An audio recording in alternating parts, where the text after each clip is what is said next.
my own hometown. Stranger.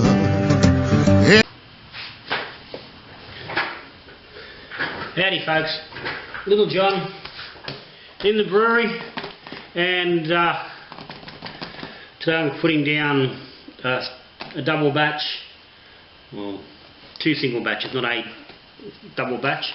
What I'm playing around with is the real ale from Coopers.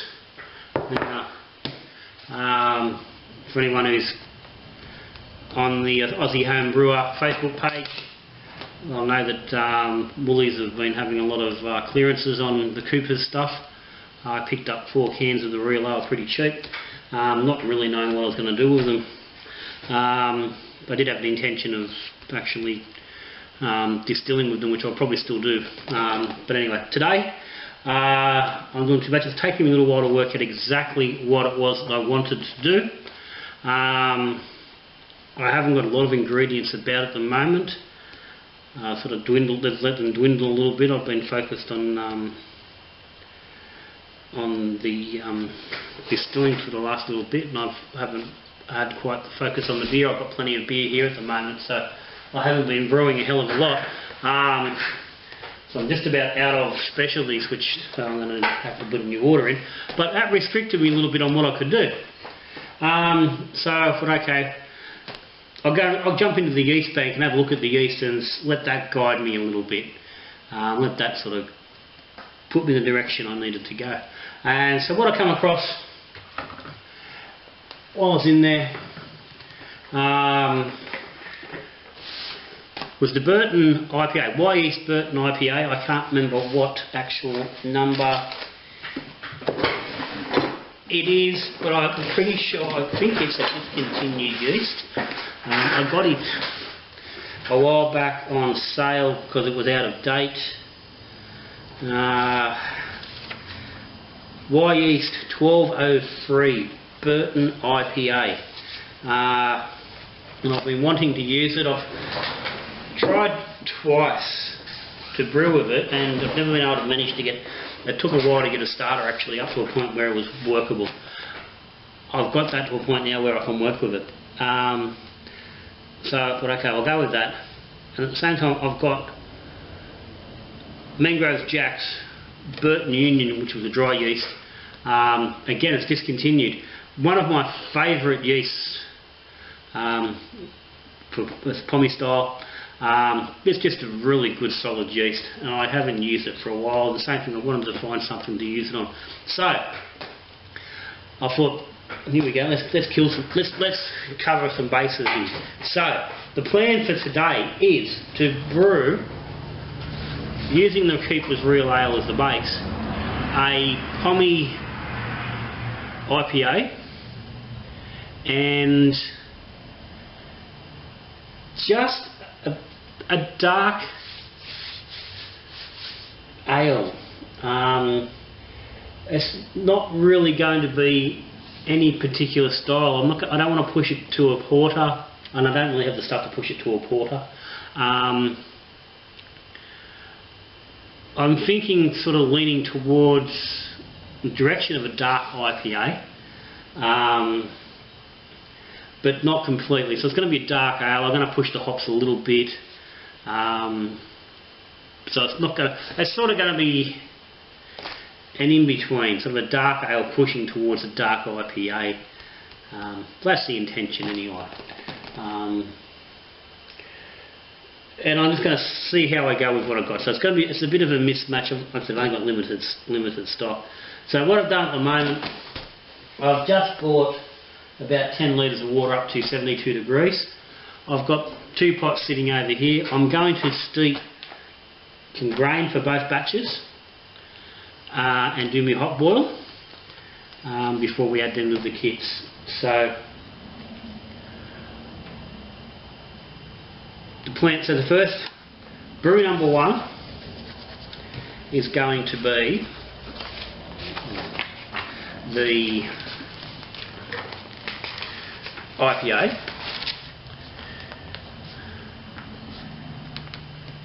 and number 2 will be the dark ale. So, grain wise, for the IPA, I'm going to be using 100 grams of Golden Promise. I've just ground up 400 grams, I'll weigh at 100 of that.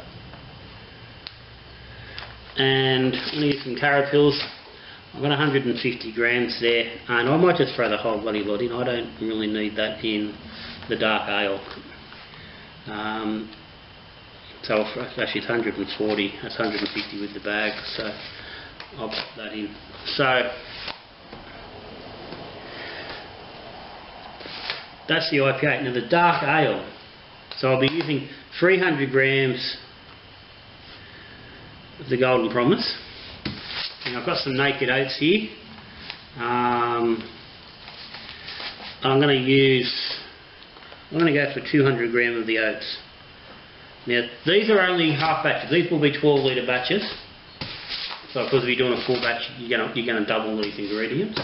So 200 grams of the oats, just to give us some nice smoothness and creaminess, a bit of slickness on the mouth in the dark ale. And the only thing that really got to push me into the dark realm is get some straight out old bloody black malt. So I'm not going to really need a lot of that. So I'm thinking I'm probably going to go, and I'll say we'll go 40 grams of the black. I think that will be plenty to give us some depth. And that'll bring a little bit of ash and some roastiness into the brew. Okay, so I'll switch over here. We'll get these bags out, get them in the pots, get the grain into them, and get the water in. And while I'm doing that, I'll have a bit of a chat about that process. So I've got 2 pots here. They're currently sitting on the burner, but they're not going on the burner at the moment. As I said, I've got the robo brew off here to the side, and I've just heated up the water in there to 72 degrees. Basically, what I want to do is I want to steep these grains for about half an hour. So about at 72, it should come into about 70 once it's in, and it'll just sit for half an hour. And I'll just steep away. And let's extract some goodness. So I've got 100 grams in there.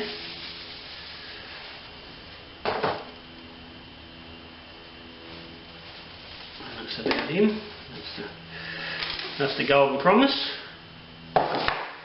Now, Carapils. All going there. Now, because these grains are all milled, here we go. Now we want 200 grams of the oats.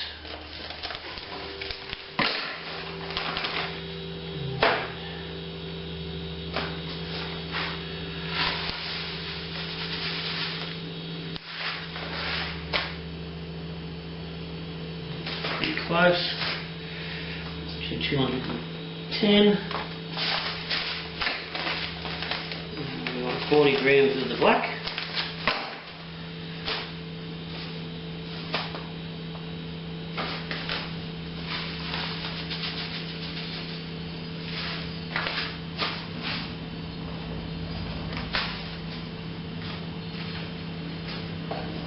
A whack of it. We'll throw my measurements out, no problem at all.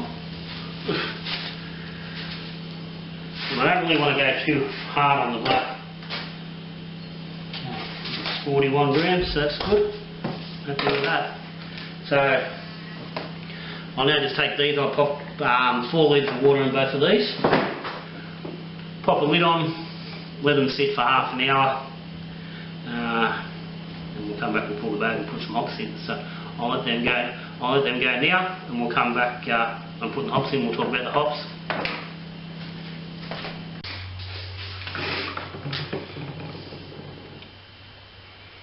Okay, we've steeped for 30 minutes.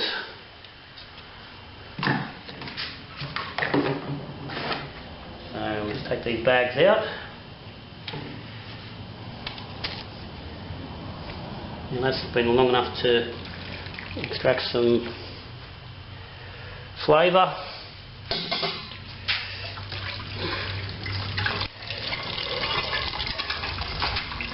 And maybe a little bit extra sugars. But it's mainly flavour that we're looking for.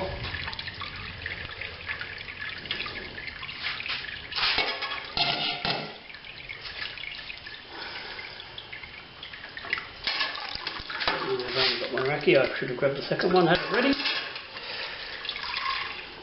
Quickly grab another one.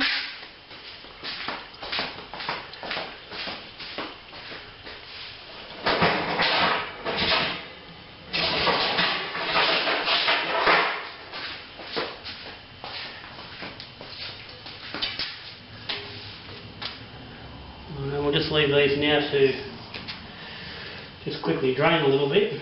While they're draining, I'll get the temperature cranked up underneath and start bringing that to a boil.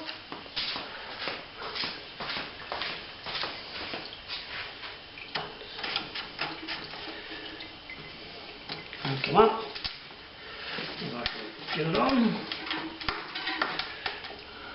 Like that. And just leave those bags there. Let them drain completely when it comes to a boil. And I'll switch to the other camera and we'll have a chat about the hops.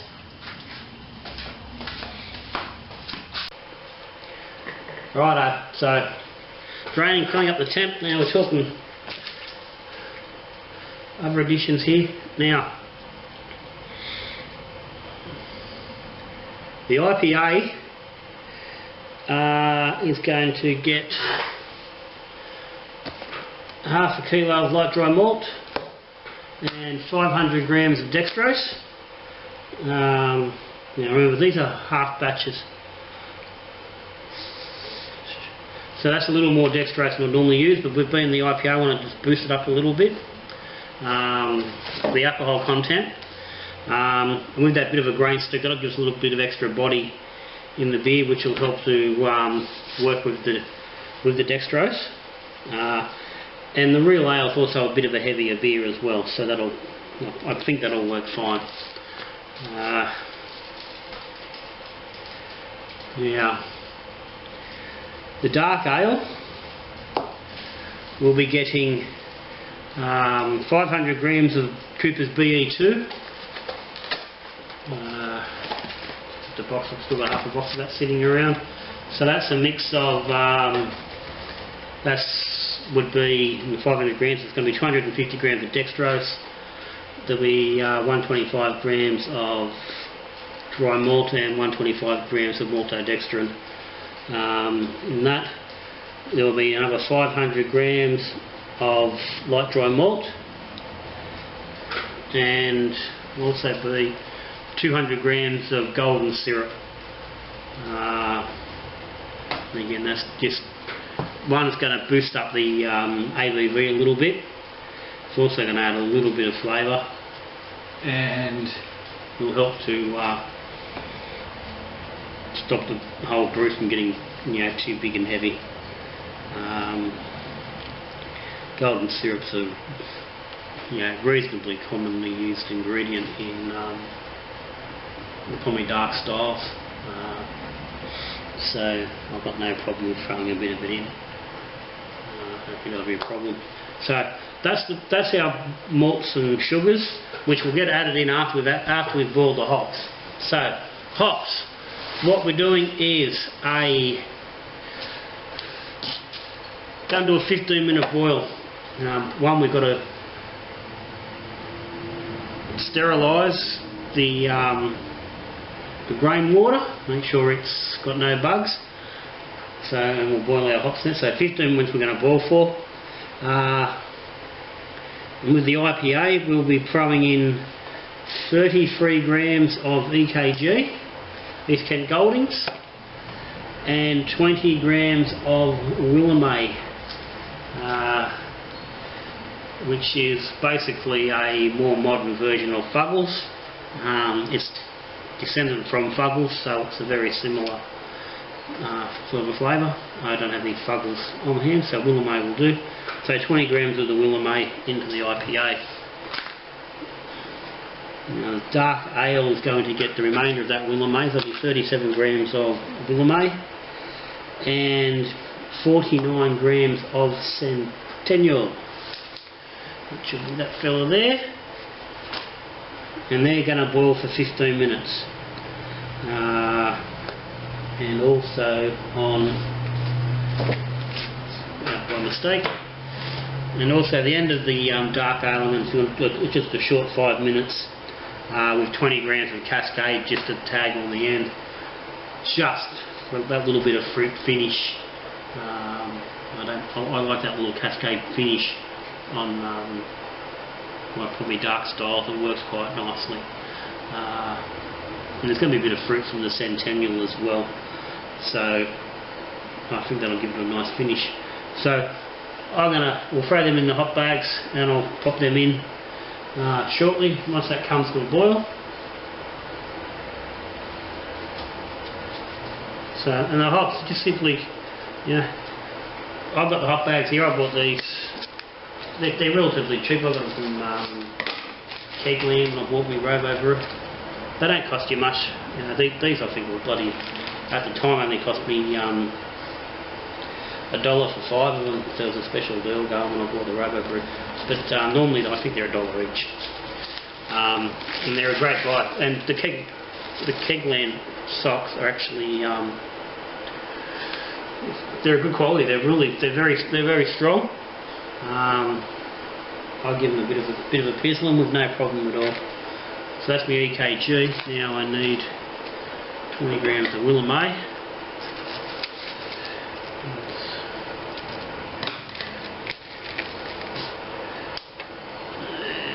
And we'll go 20 grams in there. That'll do.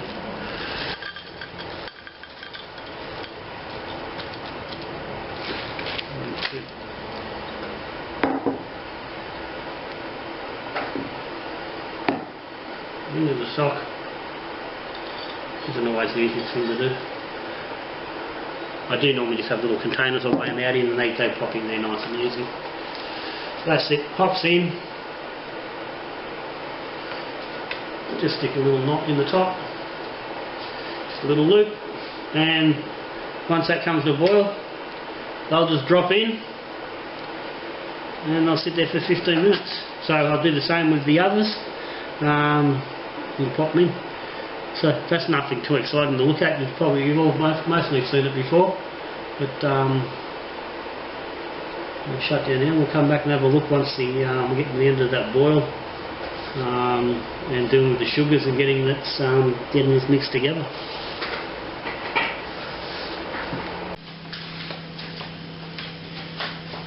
Okay, half an hour. Our boil's finished for 15 minutes. Hop some more boil so we can shut it off. Now I've had to leave the lids on these pots so they keep a boil up. Isn't too much of a worry. This is only specialty malt. We're not worried about DMS or anything like that, which we'd normally try to avoid when we're boiling the grain, so that's not a problem. So I'll just fish these hot bags out. Just let them drain a little bit. Not worry about getting every last drop out of them. Now these hop additions, I've not calculated what they're going to contribute in the way of IBUs. I normally would, but I'm flying by the seat of my pants on this brew, which is funny because I've just done a 5 on Friday earlier today, which was all about designing your brew and knowing exactly what it is you're trying to achieve and getting your ingredients to match that target outcome. So this is completely the opposite of that, but I mean, I'm working with numbers which I'm confident. I'm comfortable with the numbers and what they're going to add to the brew. There's not enough in these to do anything crazy to a brew. with what I'm doing. You know, 5 or 8 IBUs here or there isn't going to make much difference. So, hops are done. So now we want to just add our sugars into here. So, first off, the IPA, as I said, 500 grams of Dex. That's 400. I'll get 5 into the container.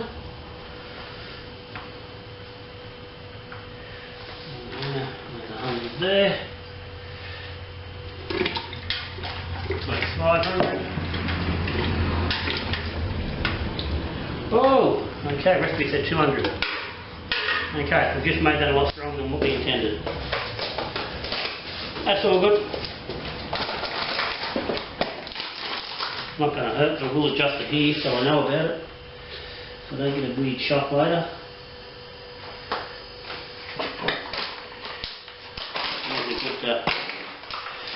Good example of why you check your recipe as you're going. So that's going to be equivalent of a kilo of Dex in the batch and equivalent to the kilo of dry malt. So that's going to give us a fairly solid ABV. Good starting gravity. So it's alright. At the end of the day, I don't think that's not going to do a lot of harm. It's not really what I wanted, but too late now. It's in there. You can't take it out. So just mix that in, let that dissolve. Okay, and we'll do the same with number 2, which is going to be our dark ale. Now these are already weighed, so it's 500 grams of BU2.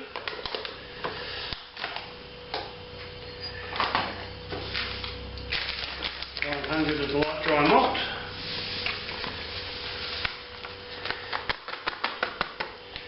And we want 200 of the golden syrup.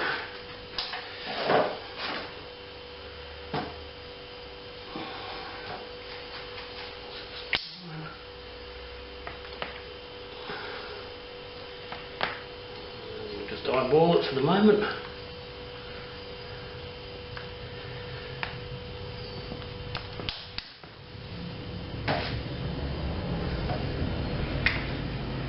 It's halfway there.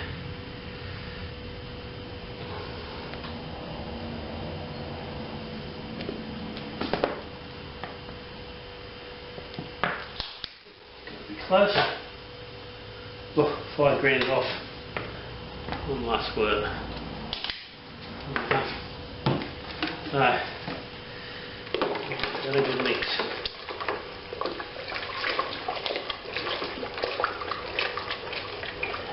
Okay, so they're done.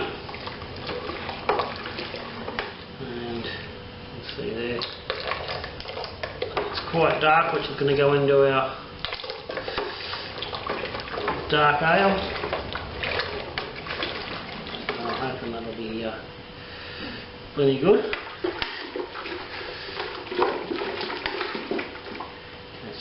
Okay, so what I'm going to do now, got the tin inside, it's in the sink, so I'm going to go and grab it and I'll split it half each between these two and get it into the fermenter.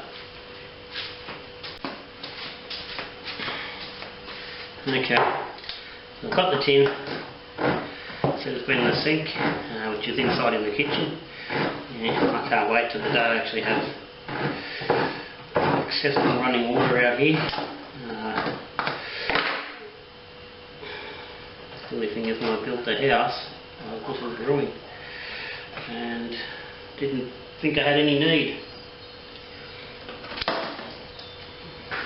for running water in the garage other than for the toilet.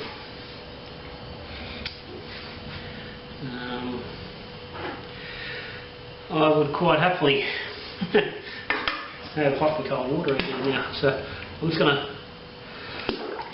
get about half a tin of this into each. And again, because I haven't really calculated this, I'm not too worried about one being a little bit out from the other. And as you can see, this is the relay. It's a bit darker tin. I'm hoping it will be a good base for this dark ale, and also a good base for the IPA. On its own, it has 30 IBUs, so it's a good upfront bitterness to work from for both of these beers. Ideally, with the IPA, you'd be looking for sort of mid to high 40s. And with the dark, I'd ideally be looking somewhere probably around 58, 60 IBU. So, be interesting. I'll actually punch the numbers into the computer when I load the video up. So it'll be in the comments, the actual IBUs, just for those who really want to know.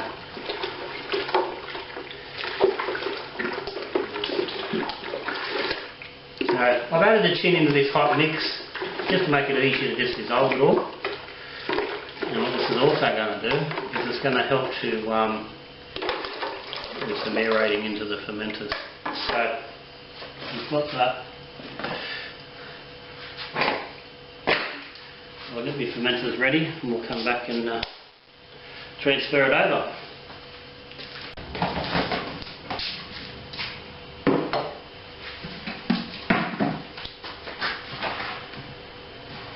Okay, so I've got both fermenters. These are my 15 litre fermenters. Perfect for these split batches. Now these have been cleaned and sanitised. I'm just going to pour in each batch of our oiled up mix. Slop it in there good and hard.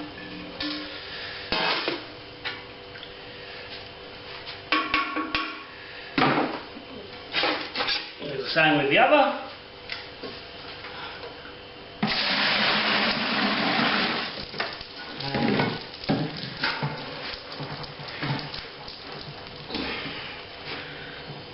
Always a good idea to turn your tap off before you start. A few times I've done that one. And it's always, and it's never a good thing. It always happens when you've got bloody stinking hot water. Luckily, that had cooled enough it hasn't taken bloody skin off.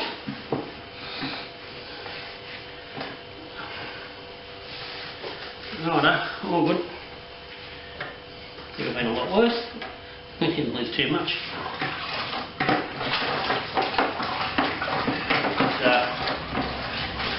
Show me a brewer who's never done that. Okay, so we've got that in. Now we're going to top this up to 12 litres each.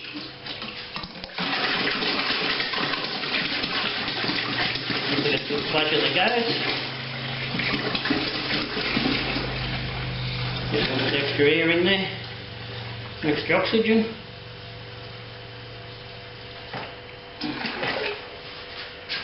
It's 12.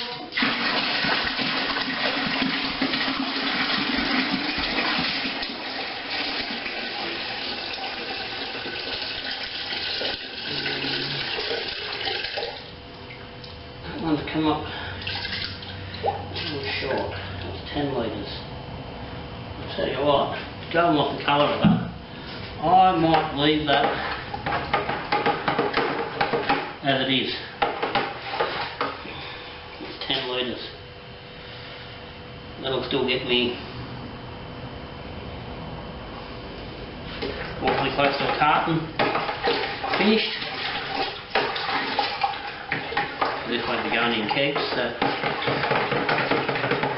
think that will be fine. I'm happy enough with that.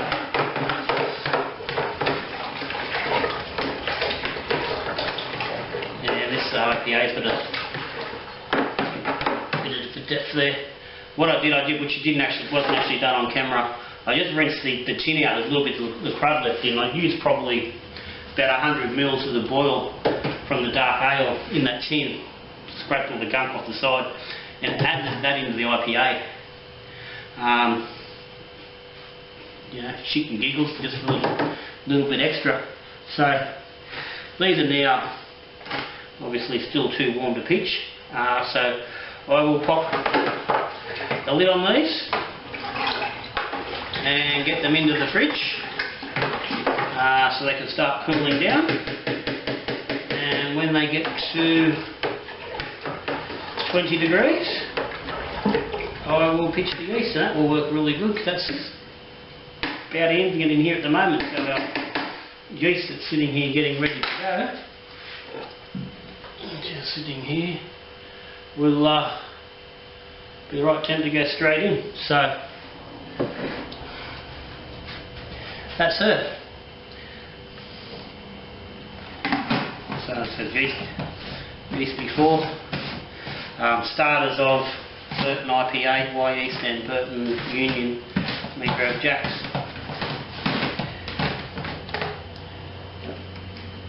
20-degree ferment. I would expect that, and these will be in the fridge. These will go for 2 weeks. Probably do a week, 10 days at the 20 degrees, and then drop them, do a cold crash before I bottle in a couple of days after that. So that's it. We've managed to brew something with the Cooper's Real Ale, something that's very much not a real ale or the normal sort of stuff you'd brew with it. So, got any questions? You know, any comments? Stick them down the bottom as always. If you haven't subscribed to Little John, hit the button. It's down there in the corner, and you'll get notified when there's a new video. There's new videos every week. There's always something going on. We're chatting about something. We're talking beer. We're playing around with things. We're doing experiments. So we're just making up good recipes. Doesn't matter whatever we're doing. But for today, that's me, Little John, done. So until I see you again, brewing beer, talking beer, are we drinking beer? Good brewing.